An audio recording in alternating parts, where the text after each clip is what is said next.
और इस बीच बड़ी खबर, जब मशरिक़ वस्ता में हालात थोड़े से बेहतर होते नज़र आ रहे हैं, इसी बीच आपको बता दें कि दुबई से बहुत बड़ी खबर आ रही है, जहां पर दुबई में एक के बाद कई ज़ोरदार धमाके हुए हैं। जी हां, दुबई से बड़ी खबर आ रही है, जहां पर एक के बाद एक तकरीबन 7 ज़ोरदार धमाके हुए हैं। लेकिन बड़ा सवाल ये कि आखिर ये धमाके कहां से हुए हैं, किसने ये धमाके किए हैं, या इस धमाके के पीछे दरअसल मंशा क्या कुछ है। क्योंकि जो धमाके किए गए हैं, ये एक के बाद एक 7 धमाके हुए हैं। इन धमाकों की तफसील हालांकि अभी पूरी तौर पर निकल कर नहीं आई, लेकिन इतना ज़रूर है कि जब मशरिक़ वस्ता में हालात थोड़े से बेहतर हो रहे हैं, तो आखिर ऐसे वक्त में दुबई में ये किसकी तरफ से ये हमले किए गए हैं। क्या ये हमले ईरान के इशारे पर किए गए हैं, क्या अमेरिका की तरफ से ये हमले किए गए, या फिर मशरिक़ वस्ता में किसी और ग्रुप का हाथ इन हमलों के पीछे है, या फिर इजराइल ने ये बड़े हमले किए हैं। आखिर ये हमले किए किसकी तरफ से गए हैं, अभी किसी ने इन हमलों की जिम्मेदारी कबूल नहीं की है। लेकिन थोड़ा आप तसव्वुर कीजिए कि दुनिया की मसरूफ़ तरीन जो बंदरगाह है दुबई में, उस पर ये हमले किए गए हैं और ताबड़तोड़ 7 बड़े धमाके किए गए हैं इस हमले के ज़रिए से। और उसके बाद पूरा जो खलीजी ममालिक हैं, उनमें एक तरह से हलचल तेज़ हो गई है। सवाल यह उठ रहा है कि जब मशरिक़ वस्ता में हालात बेहतर हो रहे हैं, जब शोले के धुएँ जो हैं वो अब एक तरह से थमने से लगे हैं, जब ड्रोन और मिसाइलों की घनगरज अब थमने से लगी है, तो खलीजी ममालिक पर आखिर अब किसकी नज़र लग गई है, या फिर मशरिक़ वस्ता की ये जो लड़ाई है अब खलीजी ममालिक में भी एक तरह से दाखिल हो रही है। खलीजी ममालिक तक भी अब ये जंग एक तरह से बढ़ने जा रही है। क्योंकि दुबई में जिस तरह से एक के बाद एक ये धमाके हुए हैं, इन धमाकों पर अब कई तरह के सवाल उठ रहे हैं।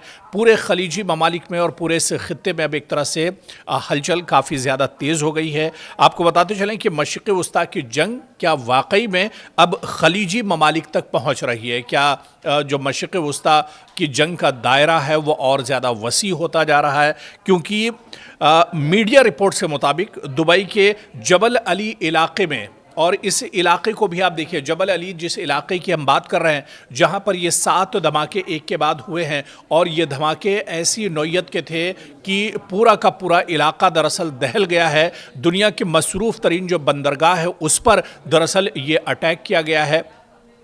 यानी दुबई का जो दिल है, जो सनती जो पूरा ये इलाका है, वहाँ पर ये बड़ा हमला किया गया, बड़े धमाके किए गए हैं। दरअसल मीडिया रिपोर्ट्स के मुताबिक दुबई के जबल अली इलाके में, जो दरअसल मुत्तहदा अरब अमारात की सबसे अहम तिजारती बंदरगाहों में शुमार होता है, यहाँ पर ये हमले किए गए हैं। तो क्या अब मशरिक़ वस्ता की जो जंग है, ईरान, अमेरिका और इजराइल की जो जंग है, इसका दायरा क्या लगातार वसी हो रहा है? क्या इसका दायरा अब एक तरह से बढ़ता जा रहा है? क्या अब इसका दायरा जो है वो खलीजी ममालिक तक पहुंच रहा है? ये दरअसल बहुत अहम है, क्योंकि इस हमले का जो महल वक़ू है, इस हमले की जो टाइमिंग है, उस पर कई तरह के सवाल उठ रहे हैं। जबल अली क्योंकि मुत्तहदा अरब अमारात से बहुत नज़दीक है, दुबई का ये पूरा बंदरगाही इलाका है, साहिली इलाका है, जहाँ पर ये बड़े हमले किए गए हैं। यानी दुबई की जो मईशत है, दुबई का जो कारोबारी इलाका है, पूरे उस रीजन को दरअसल इन हमलों के ज़रिए से टारगेट किया गया है। इस हमले के बाद दरअसल कई तरह के सवाल उठ रहे हैं, क्योंकि एक तरफ जहां मशरिक़ वस्ता में ईरान और अमेरिका के दरमियान अब ये कहा जा रहा है कि बातचीत का दौर शुरू हो सकता है, आने वाले कुछ दिनों में बातचीत हो सकती है। एक बार फिर से अमेरिका और ईरान बातचीत की टेबल पर आ सकते हैं, मेज़ पर आ सकते हैं। लेकिन उसी वक्त खलीजी मुल्क दुबई में ये बड़ा हमला होता है और एक के बाद एक 7 बड़े धमाके होते हैं। तो ऐसे में क्या ये धमाके आने वाले दिनों में जो बातचीत होने वाली है अमेरिका और ईरान के दरमियान, उसमें भी खलल डाल सकते हैं, उसमें भी एक बड़ी रुकावट पैदा हो सकती है। क्योंकि जिस तरह से हालिया दिनों बयानात आ रहे हैं, चाहे अमेरिका की तरफ से हो या फिर ईरान की तरफ से बयानबाजी हो, दोनों जो फ़रीक हैं वो एक तरह से बातचीत के लिए मुस्बत रुख एक तरह से दे चुके हैं, और वो अब बातचीत करने के लिए एक तरह से तैयार हैं। लेकिन जो टाइमिंग दुबई में हमलों की है, जबल अली बंदरगाह पर जो हमले किए गए हैं, इसके बाद क्या ये बातचीत की जो क़यास-आराइयाँ हैं, जो पेशरफ्त है, उस पर क्या किसी तरह के मनफी असरात पड़ सकते हैं आने वाले दिन? क्या ये बातचीत पटरी से उतर सकती है? क्या दोनों फरीक अब बातचीत करने से पहले अब इन हमलों के बारे में भी एक तरह से गौर व फिक्र करेंगे? क्योंकि ये वाक़या ऐसे वक्त में पेश आया है जब ईरान, अमेरिका और इजराइल के दरमियान कशीदगी अपने उरूज पर एक तरह से थी, लेकिन अब ये कशीदगी कम हो रही थी और अब बातचीत के रास्ते एक तरह से तलाश किए जा रहे थे।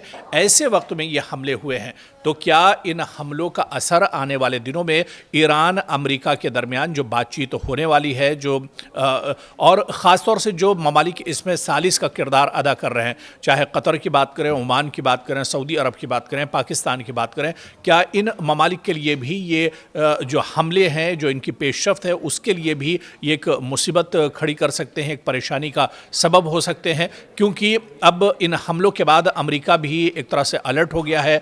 ईरान भी अब इन हमलों के बाद दरअसल सोच रहा है कि बातचीत किस तरह से बातचीत के टेबल पर आया जा सकता है, क्योंकि इन हमलों को लेकर जो शक की जो सुई है वो दरअसल ईरान की तरफ जा रही है। हालांकि अभी IRGC या फिर ईरान और तेहरान की तरफ से इस पर कोई बयान इन हमलों को लेकर नहीं आया है। सबसे पहला जो बड़ा सवाल कि ये हमले आखिर किसने किए हैं, किसकी तरफ से ये हमले कराए गए हैं, और जो टाइमिंग है वो दरअसल दूसरा बड़ा सवाल कि टाइमिंग को देखते हुए ये कहा जा सकता है कि क्या अमेरिका और ईरान की बातचीत को पटरी से उतारने के लिए ये बड़े हमले किए गए हैं।